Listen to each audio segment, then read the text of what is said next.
سڵاوتان لەبێت ئەم کارستان باش ئەمە ئەدۆبی فۆتۆشۆپی 2023 و دەکاتە وەشانی 24. یەک دوو تایبەتمەندی هەیە ویستم بزانن گۆڕانکاری باشیان تێدا کراوە. لە وەشانی پێشتر ئەم بەشە Object Selection Tool هەبوو زیادکرا کە زۆر نایاب بوو.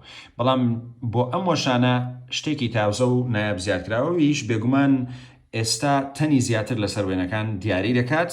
لەگەڵەوەشدا ئەگەر هاتوتەنەکەی دیاری کرد بەو شێوازە وەکوم کە من ئێستا دیاریم کرد لەسەر تەختە کلیل واتە لەسەر کیبۆرد Shift to Delete لە سیستەمی ماک یان Shift to Backspace لە ویندۆز لێ بدە و بەو شێوازە بە خێرایی دەیسرێتەوە و فیل ئینی دەکات کە ئەمە بێگومان بەو شێوازەیە ئەگەر سەرنج بدەن ڕاستەوخۆ کلیک ڕایت کلیک دەکەی و دەیتە سەر Delete and Selection and Fill Selection ڕاستەوخۆ بەو شێوازەی کە بینیتان دەیسرێتەوە.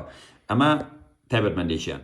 یەکێکی تر لە تایبەتمەندیەکان بریتیە لە Share Invite to Edit کە لە ڕێگەیەوە دەتوانانی کەسێکی تر بانگەش بکەی و بەیەکەوە دەستکاری فایلەکانت بکەیت لە ئەدۆبی فۆتۆشۆپ. ئێستا لە بەشی گلیفز فۆنتێک زیاد کراوە بە ناوی Noto Color Emoji SVG کە ئیمۆجیەکانی بەو ڕوونیە بەرزیە تێدایە کە بێگومان ئێمە هەمومان چاوەڕوانمان دەکرد. تایبەتمەندێکی تر بریتیە لە Photo Restoration Neural Filter کە لە ڕێگەیەوە وێنە کۆنەکانت بەم شێوازە دەکات بەم شێوازە و بە AI بەبێ ئەوەی هیچ وردەکاریەک بۆ خۆت ئەنجام بدەیت.